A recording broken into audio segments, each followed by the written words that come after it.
I've been asked to be kind of the MC for tonight's event. I am a executive search consultant for GovHR USA, so I'm earning my pay here tonight. So we'll want to make sure we have all your questions answered and have you meet all the candidates here shortly. First, I want to make some introductory remarks. The process to date has been the City Council has had a nationwide search. 56 individuals made application, and from that, the City Council has selected 5 to invite tonight, tomorrow, and depending on how things go, more on Monday. So I want to say from the outset that we're really grateful to our 5 candidates tonight who made the journey. I have an appreciation for what Burien is, and we are getting appreciation for what they will offer and what the fit will be. So with that, I'd like to begin by recognizing that Mayor Sofia Aragon is here, Councilmember Hugo Garcia, and they are going to be very busy the next couple of days, as I mentioned. Councilmember Sarah Moore. Is there anyone I'm missing on council? I'd like to introduce Mayor Aragon for a few remarks. Well, thank you, Ryan, and I really appreciate the work you've done to get us this great pool of candidates. And as we hoped, it would be a nice range of diverse candidates and experiences, and also a mix of local expertise as well as from other states, so we can get a different point of view. So I look forward to meeting all of you and learning more about you, and thank you so much for the community members and all the staff that the work you put in, and I'm looking forward to seeing everybody get to know each other and give us some feedback about the candidates that are here tonight. So thank you. Thank you, Mayor. I also want to recognize that this process could not have happened without the City of Burien staff, many of whom are here today. Would you raise your hands? Good. Let's go. And I can say, having done this across the nation, that Burien is really on the cutting edge of some of the best practices. You're going to hear more about them shortly. But I want to thank especially Carolyn Hope, Interim City Manager, and Kathy Schrock, Administrative Services Director, for their my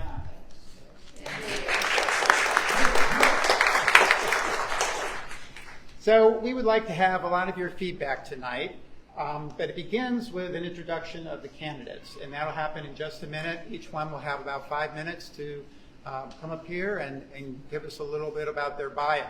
At that point, they'll be asked to go to a different spot in this building where you can get something to eat, have a refreshment, join them, and have some one-on-one time. So there are signs where folks will go, so when we're done with the introductions, we'll just have that dispersal, and I think the signs are self-evident.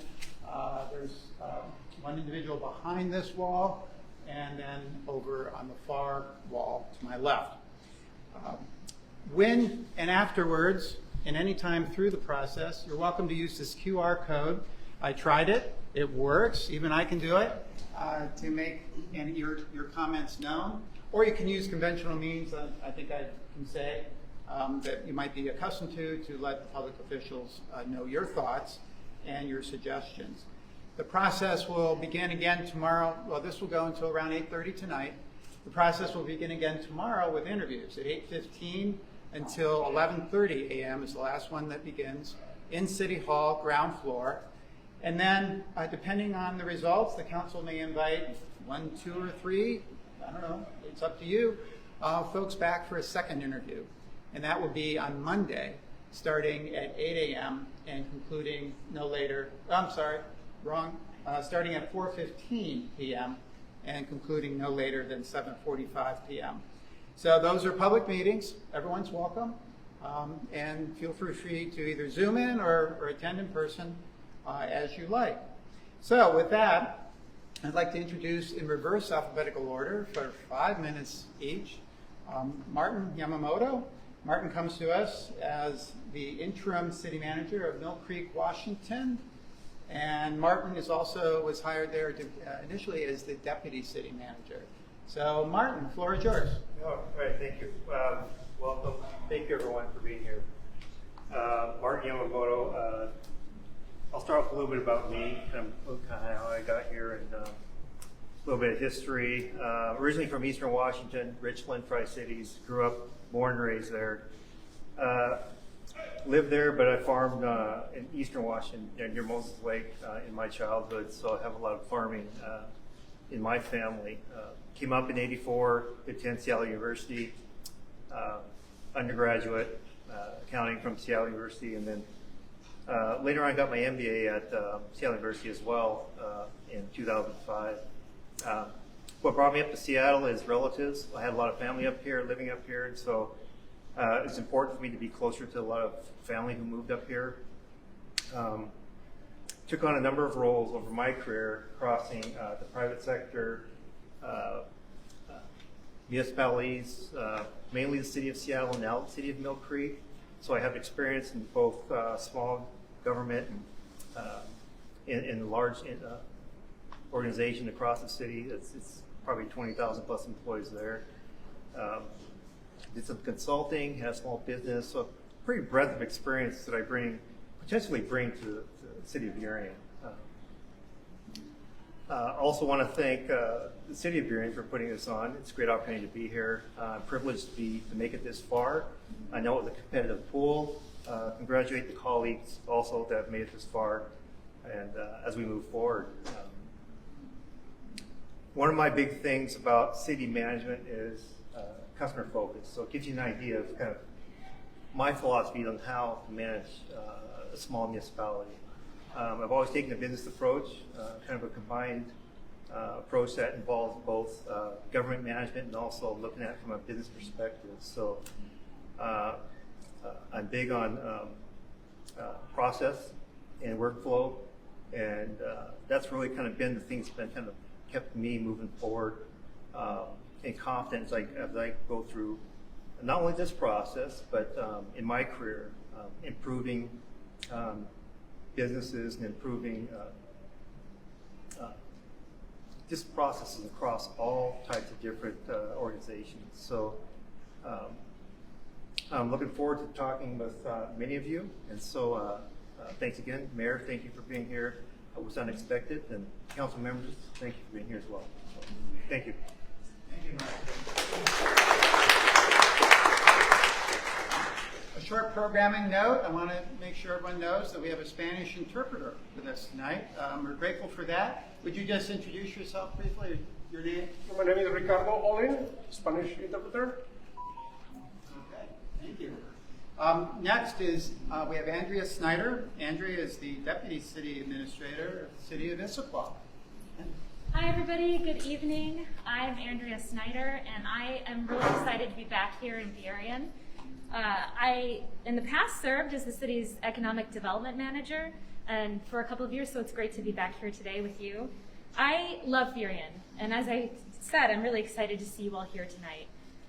This is one of the things that I actually love most about Burien is the community engagement and how passionate community members are about the future of their city.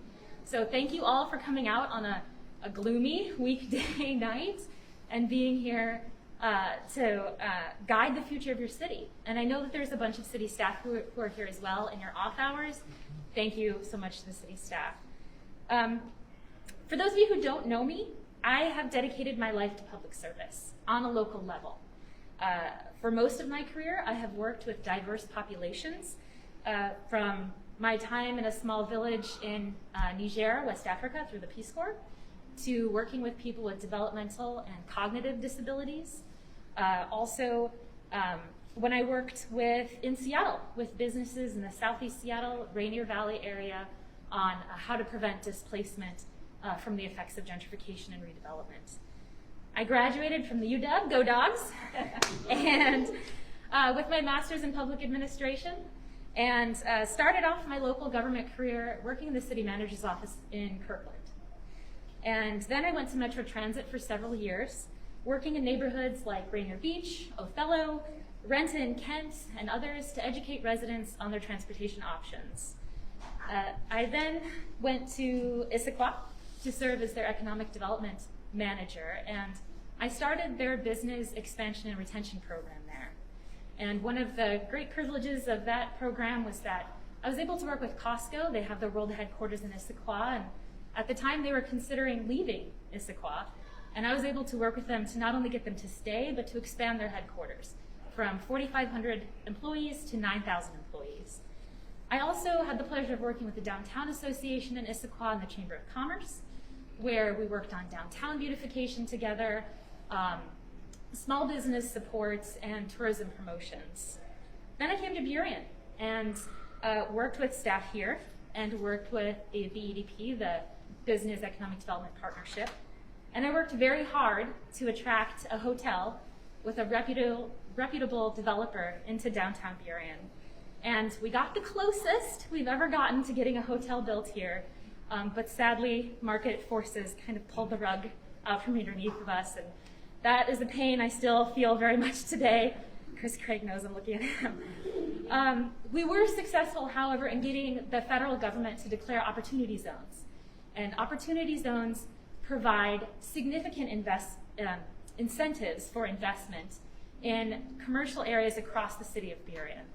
And I was also able to work regionally with other cities in economic development in neighboring cities to Burien and with the Port of Seattle to get them to increase investments into all of our communities. And so after that, it was a very hard decision for me to leave Burien. When I was recruited to Issaquah, I wasn't really ready to leave. I wasn't looking to leave at all. But it was a great opportunity for me to move to Issaquah and learn more about city management and have the ability to have a greater impact on another community that I'm also passionate about. So for the past 3 years, I have been serving Issaquah as their deputy city administrator and overseeing public works and community planning and development and other special projects. And during that time, you know, it's been a crazy 3 years for all of us, I'm sure. And certainly for me as well. During that time, I served as the acting city administrator, where I was responsible for the city budget. I also served as the director of community planning and development. I served as the director of public works, and even served as the interim director of human resources for a time. That's not to mention leading during the pandemic. So I've learned a lot in these past 3 years about city management, about different aspects of city governance. And my service in Issaquah over the past few years I'm pretty proud of. It has taken on the theme of tackling tough challenges that have long been kicked down the road for somebody else to solve. And I've had the ability to take it upon myself and work with other city staff and the council to solve some of those challenges. So I have learned a lot and gained more experience than I ever would have thought in those 3 short and also long years during the pandemic. So why come back to Burien? Well, like I said, when I left Burien, it was a hard decision. And I felt like there was work that I still wanted to do in Burien. And so I always felt like if there was an option to come back and serve this community, that I would explore that option. So that's why I'm here today. I really care about this community, and I'm passionate about increasing quality of life for everyone. I'm a professional in city management and have great experience I can bring to Burien in that capacity. While I pride myself on being a problem solver, I am a listener first. And so that's one of the reasons why I'm really excited to be here tonight and to listen to all of you and to meet all of you. So thank you so much again for being here and being engaged in your city government.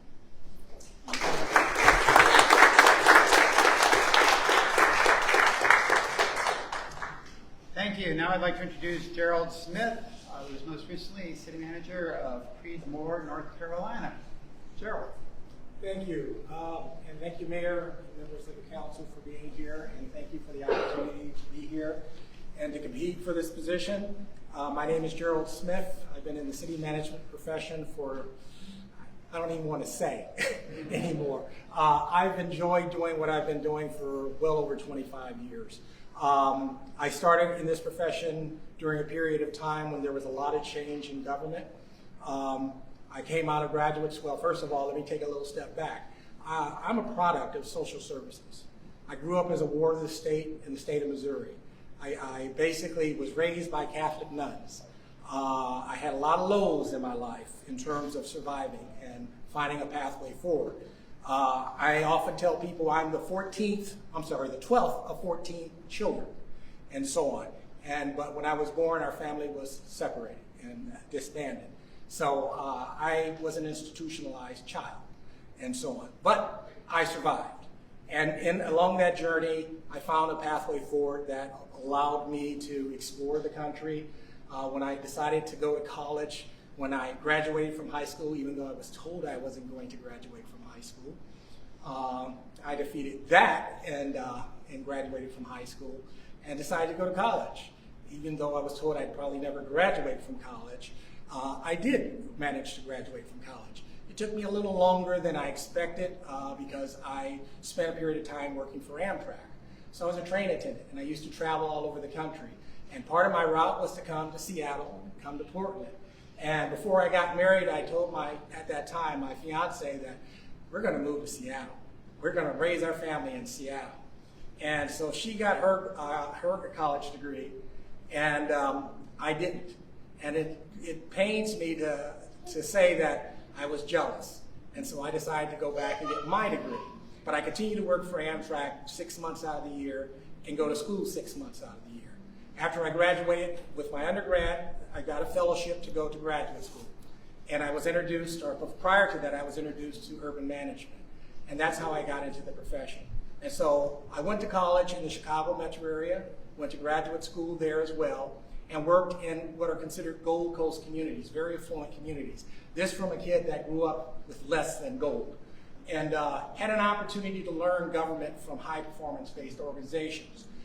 After spending 7 years there, almost 7 years, learning the craft of city management, I had the opportunity to serve as a first-time city manager. So I went on to a community that was about 7 miles away from my community.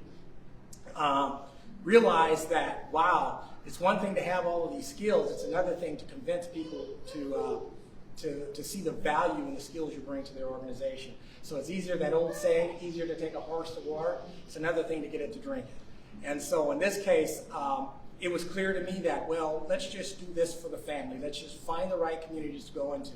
I found my journey taking me to a lot of affluent communities. Communities that really didn't need my service, but also communities that were not diverse. Communities where my children were finding challenges because they weren't being treated properly. And it was, concerning to us that, wow, it's one thing for me to be happy with my career, but it's another thing to have our children kind of have to go through this journey and need comforting because they're being treated in an inappropriate manner and so on. So we decided that, okay, no, we're gonna balance this. We're gonna find the right communities to go and work in. And I was able to do that. I was recruited to go to the city of Kansas City, Missouri. And in Kansas City, Missouri, they decided that, well, you spent all of this time working for these new communities, new to the council manager form of government. How about coming and working for Kansas City, Missouri, and creating our Department of General Services? And in doing so, we want you to take all of the internal operations of the city and centralize that. What they didn't tell me is that I'd be taking responsibilities away from the other departments, and so I wasn't very popular when I got there. But what I learned along my journey is how you build organizations is building collaboration and partnerships. And I was able to build the kind of collaboration and partnership with the department heads that helped them to understand that the value that I was bringing to the organization wasn't something I was taking away, but rather something I was giving back. What we introduced when I created General Services were industry best practices. We looked around the nation to find out how other communities were managing their organization. I was baselining our performance and benchmarking that performance with these jurisdictions. And then I created a department based on those best practices. Within 24 months, the departments that all were opposed to my presence in the community, from the airport to the police department to the fire department, and everyone else, all of a sudden became advocates for General Services, because what we created was a very efficient organization that was based off of best practices. And so I continued to do that until we started winning awards and recognition about the things we did. We even looked at Portland to learn about creating sustainable organizations and introducing environmental sustainable programs. And we introduced those back in Kansas City and so on, and got recognition for that. But long story short, obviously the economy wasn't doing that great. And so next thing you know, it comes time for the city to make decisions about addressing its structural deficit with the organization. that my position was eliminated and 4 other department head positions were eliminated. But not a problem. You know, I'm a survivor. So I moved on to the next community, and then to the next community, and to the next community. But what I was able to contribute to my profession was the ability to improve each and every organization beyond where it was through my presence of going into those communities. I have a reputation of taking organizations and taking them to that next level. You know, I introduced a concept that was a foreign phrase until we start talking about diversity, equity, and inclusion. Well, I knew a little bit about diversity, equity, and inclusion because I walked the walk, I lived it. My children lived it.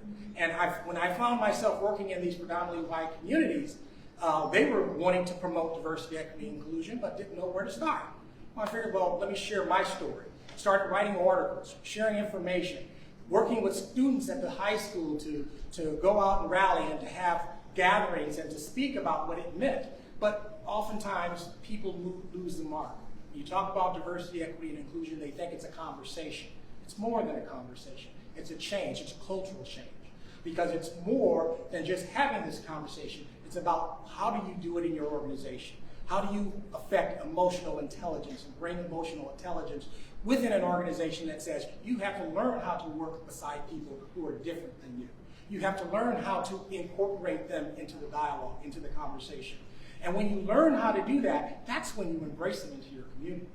And not just the people you work with, but the people who you represent in your community. You have to know who to talk to understand what their challenges and what their issues are. One of the things I learned in Kansas City when I baselined, I found out that, wow, our MBE, WBE, and DBE businesses are pissed off at the city, excuse my French. And they were upset because they weren't getting their fair share. And so what I was able to do was to go out and find an amount that allowed us to introduce something called a job order contract solution. And in doing that, we were able to hire someone to take certain dollar amount projects from initially $500,000 to have an expedited process to get out the door. And it mandated a certain level of participation with our MBE, WBE, and DBE populations. It was so well received that $500,000 jumped to $1 million. It jumped from $1 million to $2 million. I believe they're at $3 to $5 million in what they put in this program because it expedites these projects and the level of participation to our minority business enterprises, and our women business enterprises, and our disadvantaged business enterprises in the community saw their share go through the roof. They never saw that before. And so that's what community engagement is. That's what you do when you're talking to the people who are directly impacted by the services, by the city that propels or purports to be supportive of diversity, equity, and inclusion. It's more than a conversation. And so I've focused my career on making sure that conversation begins. I've turned jobs down because I've been invited to come in the community because of the color of my skin. But they didn't want to go beyond that. They just wanted me to be there because of who I was, but they didn't want to invest in the emotional intelligence actions that needed to take place within the organization. So long story short is I've been in this profession for, like I said, well over 25 years. I worked for cities as small as 5,000 to as large as 460,000. Everywhere I go, anyone you speak to about me will tell you that I left that city better off than the way I found it. And that's the manager you often have to look for is what will their lasting legacy be in your community? Will they leave it better than what they found it? And you know, my objective in life is to live in a community that I came from. Live in the community and talk to people who I know, that know me, that understand the journey that I personally had to go through to get where I am. And as opposed to some of the more affluent communities that appreciate the service I offer, but they don't see me beyond that. I want to work in a community that sees me beyond that. And I want to share my story and make it part of someone's opportunity to realize they can achieve and accomplish just as much. So that's who I am as a city manager. And I welcome an opportunity to talk to you tonight and to hear from you where you think we need to be in Burien. Where is the next level on your meter that needs to move? And how do you propose that you're going to get there? And are you going to be able to make sure you have someone that focuses on being innovative someone who thinks out of the box, someone that's not a traditional manager, but someone that's capable of getting it done. Thank you.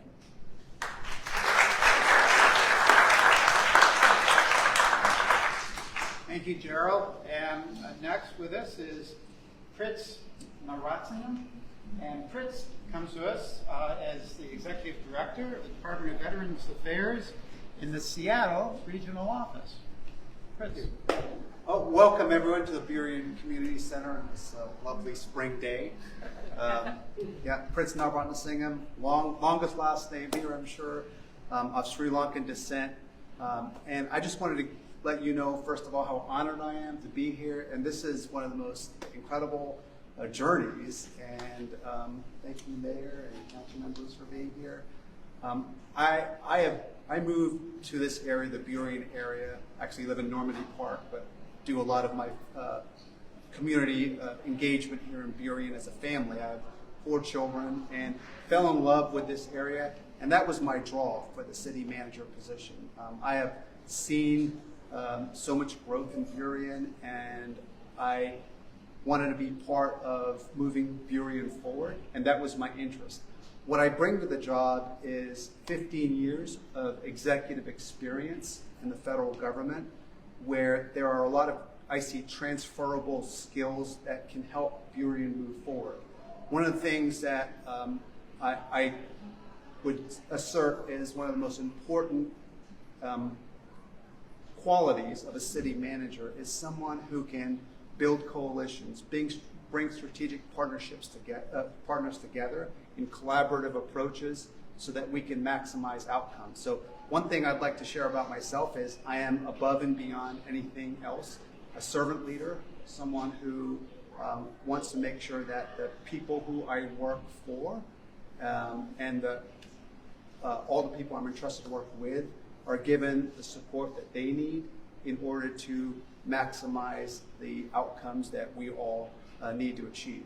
I'm also a results-driven leader. I'm a strategic planner by trade, and I am also someone who's accustomed to working within tight budgets.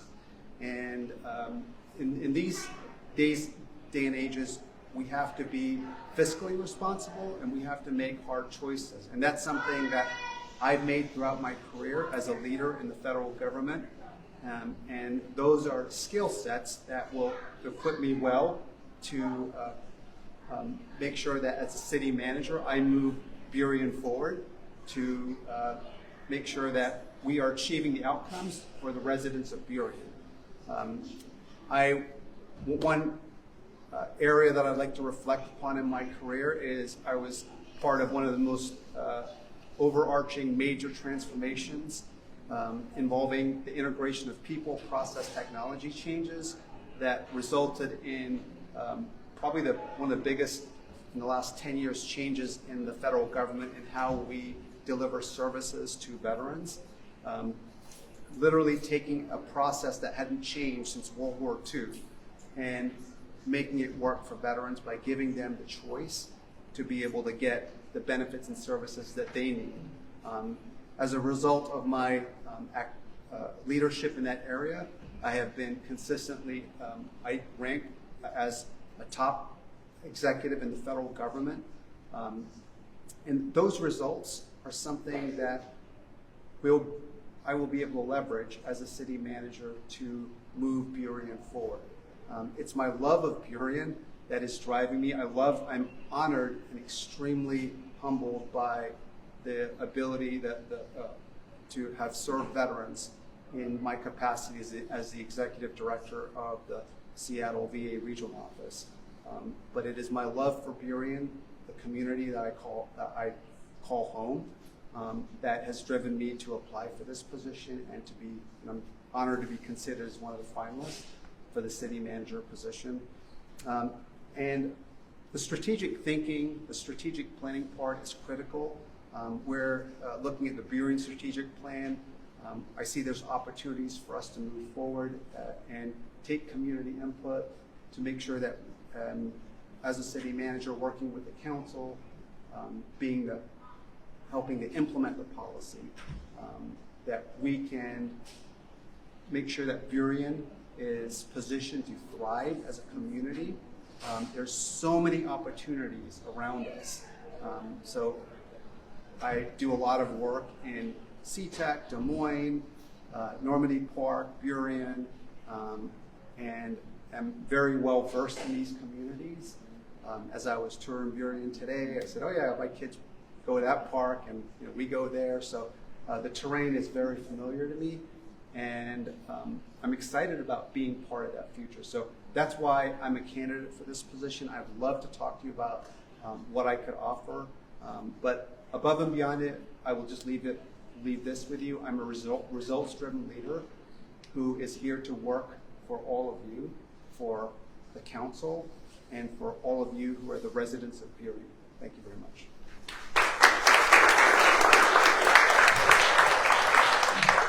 Thank you, Prince.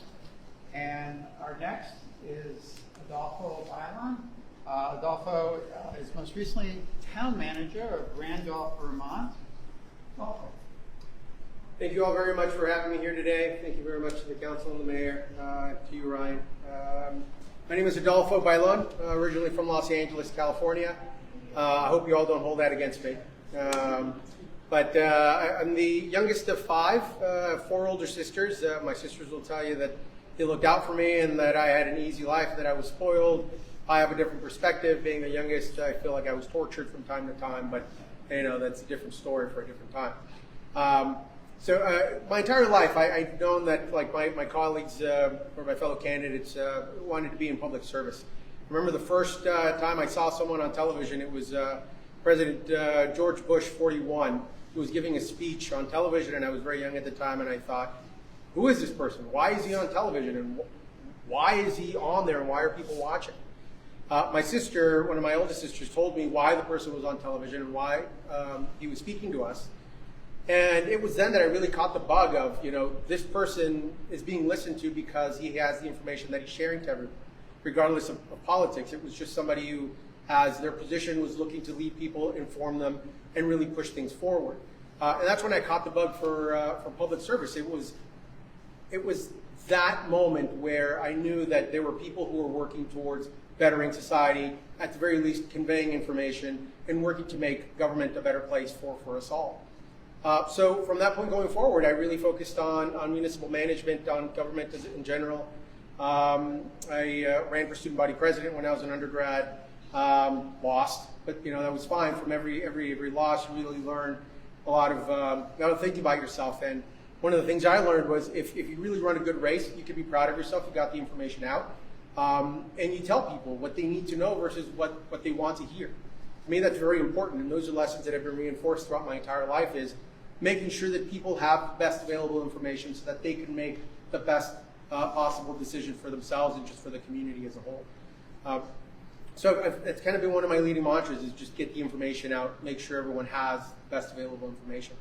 I worked for about a decade for the United States Senate in California. My job was to work with municipal management, or municipal officials, city officials, county officials, and try to fix problems that the federal government was either creating or had created in the past, or problems that just never existed because the population hadn't reached to where the federal government had a presence.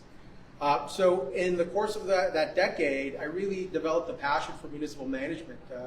And I knew that the best way to be able to do that was to move on to graduate school, become trained and educated in municipal management. And that's what I did. I moved on to the state of Rhode Island, where I ended up going to graduate school, and I stayed working for the city of Providence at that point. Was there for a few years, learned about implementing best practices you really learn in school with a diverse community. To me, it was easier to do that because I have the luxury of coming from a place that's very diverse. Different communities, different people from different places. So I was able to not have that fear of speaking with somebody whose language I don't know or whose customs I don't know specifically. So I was very successful there. Progressed to move on to town manager in Vermont, where I had been up until very late last year.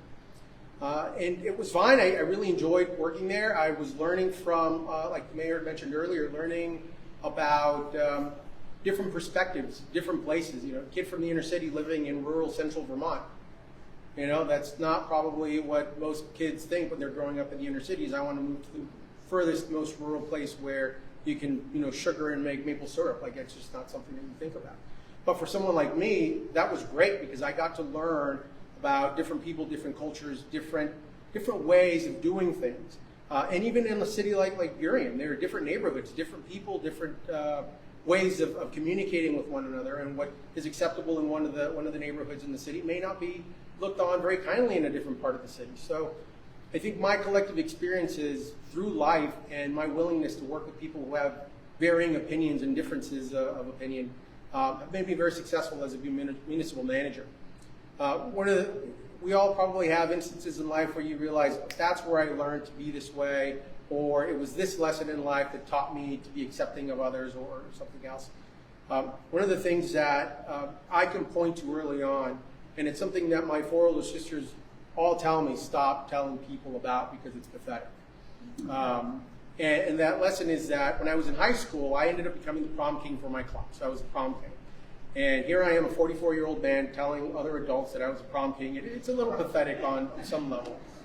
But the reason I share that, it's not because I was like a 6'4" jock. Clearly, I'm not 6'4". But the reason I feel I became prom king was because I wasn't a part of any one group. I was a part of all of the groups in high school. I spoke to the emu crowd. I spoke to all the kids that were athletes. I spoke to the kids that nobody wanted to talk to. Like, that was my thing. I wanted to make sure that even if I didn't know their name, I would just say hello and they would say hello back. And just that interaction causes people to feel more familiar with you and more at ease and willing to share and have a dialogue. So that is the moment when I really learned that, you know, if you talk to people and if you don't picture yourself as being a part of any one particular group, people are more willing to accept what you have to say, more willing to see things from your perspective. And it's really helped me to become a better municipal manager. So again, I share that with you not to show off, but just to share with you that's one of the guiding moments in my life because it helped me to learn a whole lot about me. So thank you all very much for the opportunity to be here. I look forward to answering your questions and thank you for bearing the cold winter weather.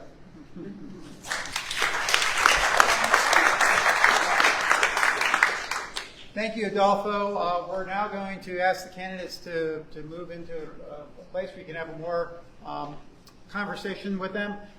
Please, before you leave, make sure you put this on your phone and respond. It's really essential information that will be used tomorrow morning by the City Council.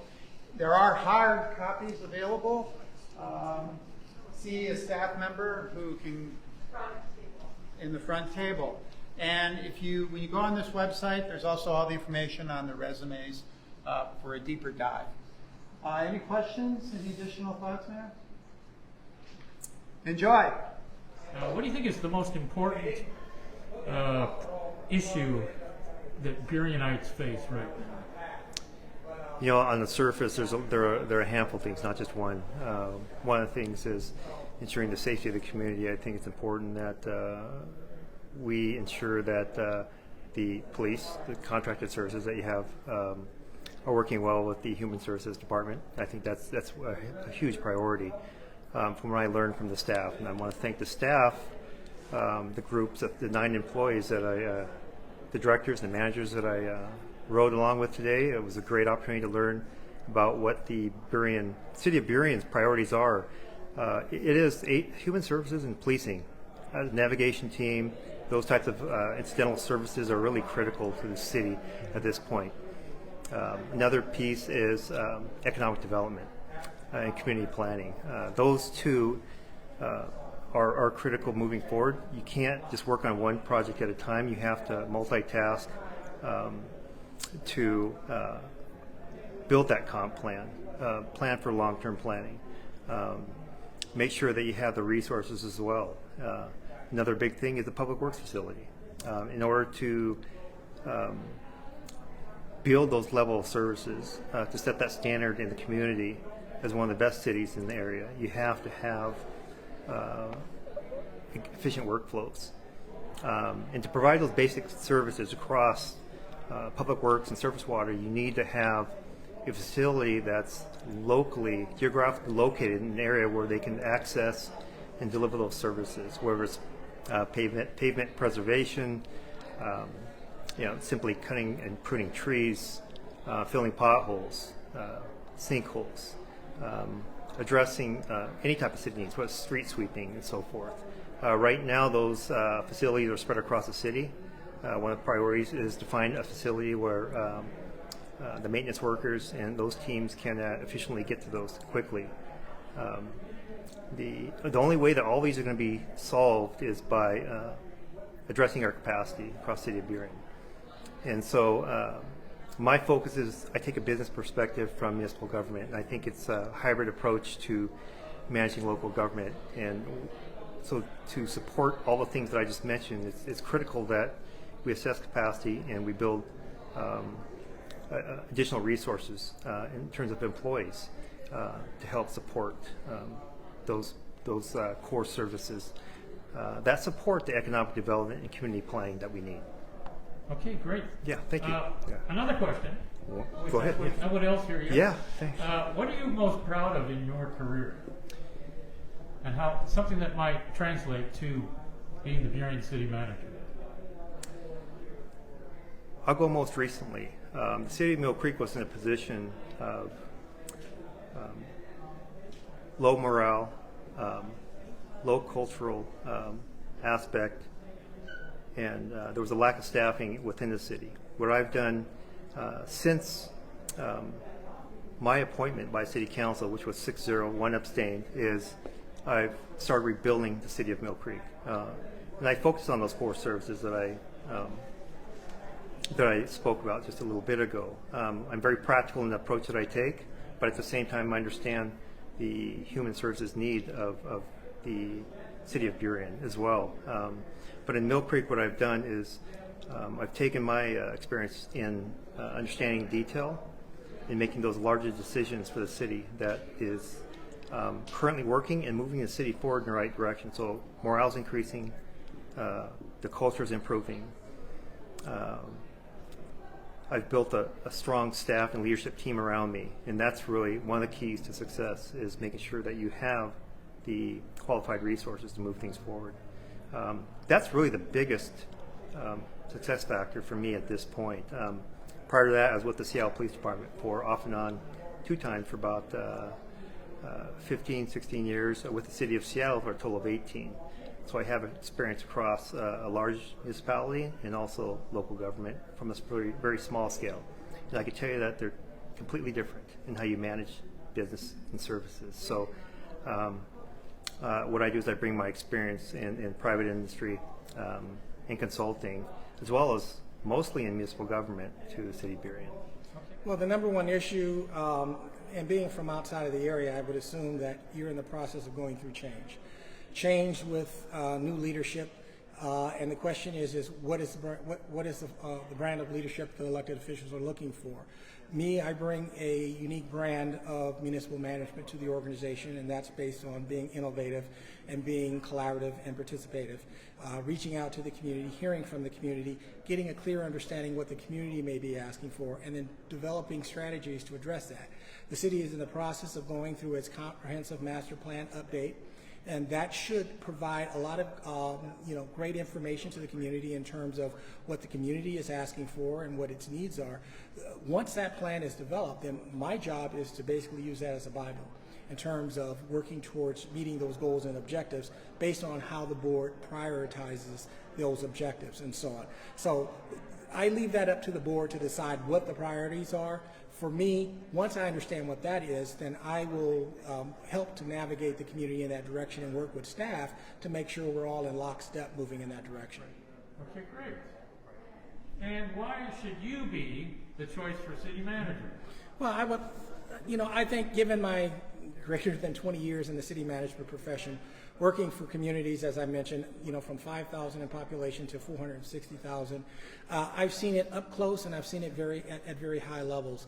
I understand municipal government in a very intimate way, in a sense of understanding what the opportunities are and what the challenges are, and finding workarounds to achieve the goals and the objectives, particularly in this size of a community that is looking to kind of step out and move in new directions and to expand into areas that they'd like to expand into.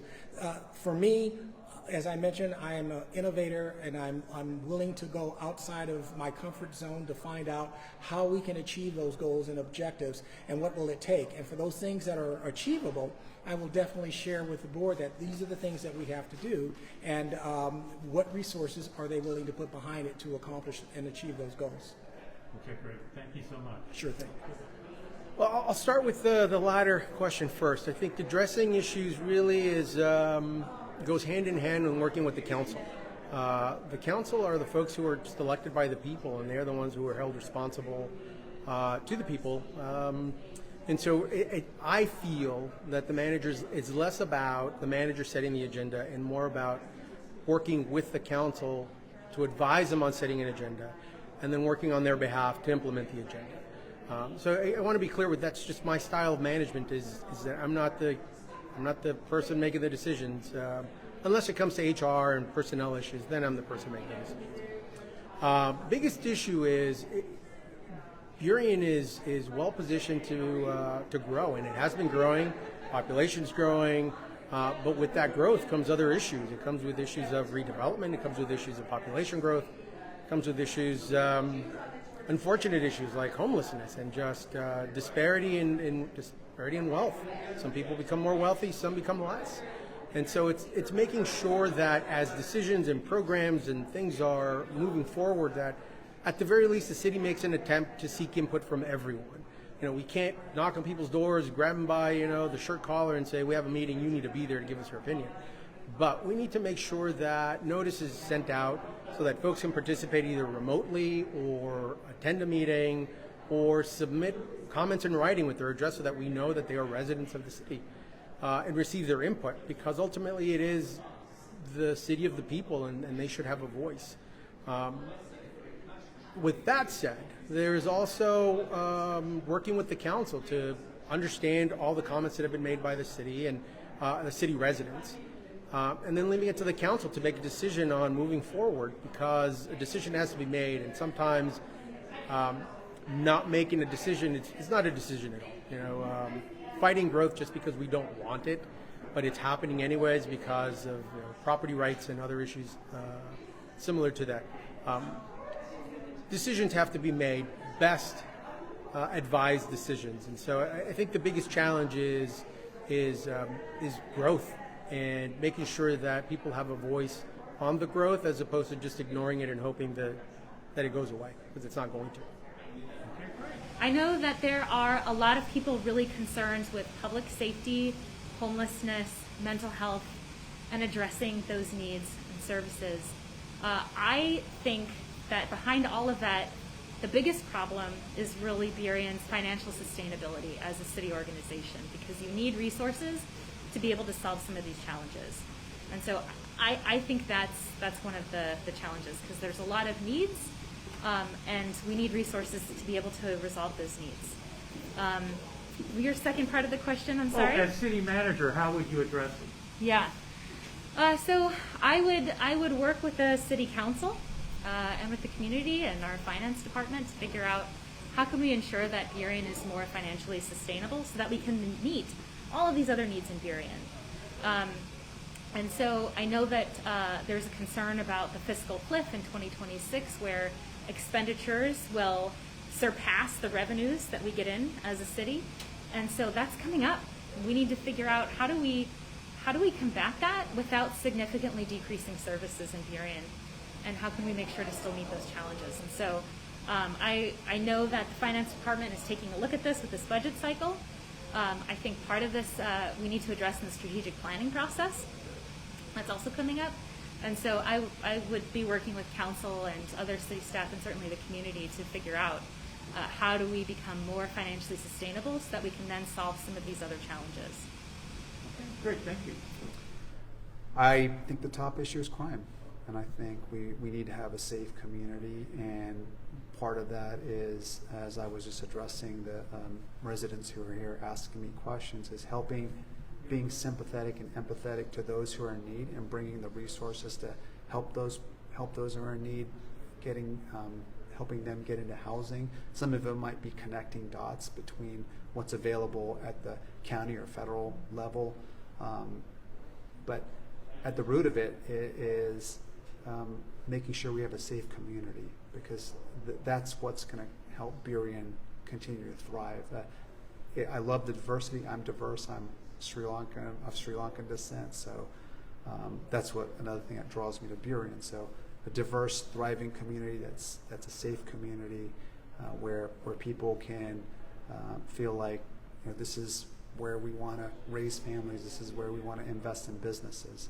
So those are the things that drive me to want to serve as the city manager, and that's part of moving Burien forward. And how would you address the issue? What would your steps be? What would your plan be if you had one?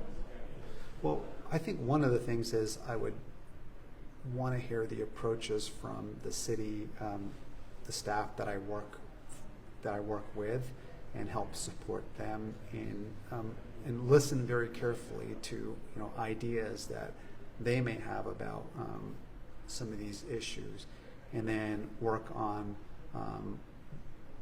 the funding element of it, which is going to be difficult. Let's be real. I mean, we're going to have some tight budgets. So, listening to ideas from those who have worked on the problems, and then figuring out what other resources I can bring in the way of funding to help help with housing. Because one thing I would share with everyone listening is that housing is critical. That's upstream to employment. So it's hard to have a job when you don't have a home. So we want to get our unsheltered into homes, and we want to help them in a very compassionate way. Where there are issues dealing with mental health, we want to be able to connect them with resources. And I use one example. Maybe, hey, this is a veteran who we need to help, and there's a HUD-VASH voucher out there. We could help them connect that dot. That's something that, because of the fact that I have had that broad array of experience working with diverse stakeholder groups, I believe I can do that, and that can be part of the Burien solution. Okay, great. Thank you. Thank you. That is, calculated risks are important, not because we do want to be careful with our budgets and our money and how we spend our money. Well, the trick is to not use your money. The trick is to use other people's money. Yes.